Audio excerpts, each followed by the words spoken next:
Dennis Fritz, a very smart former Air Force commander, suddenly he's sitting there in 2005 reading all the files. And he only wrote about this 20 years later in this book, Deadly Betrayal.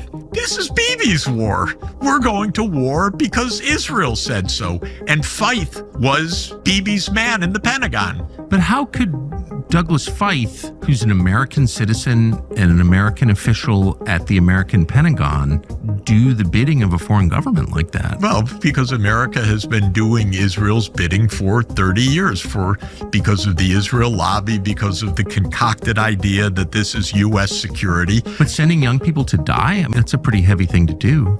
As long as it's not American people to die. Most of the wars, we don't send our own Americans, we send their young people to die. Yes, we sent our own to die. Netanyahu says, no, we need to bomb the hell out of them.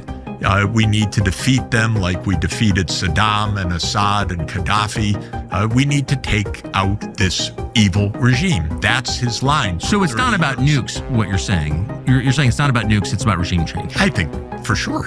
If you were back on your old perch on Morning Joe and you said, actually, Iran doesn't want a nuclear weapon, they would accuse you immediately of being an agent of Iran. They might.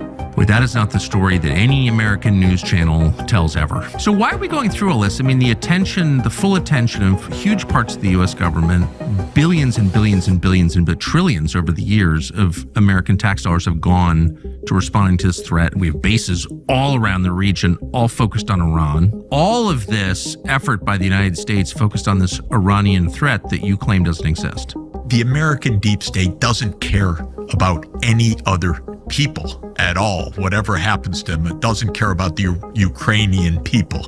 It doesn't care about the people we're, quote, saving. The harder work even than avoiding the war with Iran is the United States finally telling Israel, come on, there's a limit. You reached it, you exceeded it. Those words need to be uttered, and they haven't been uttered to this day. 53 million deaths of women and children and everyone else. The United States needs to say, you crossed the line.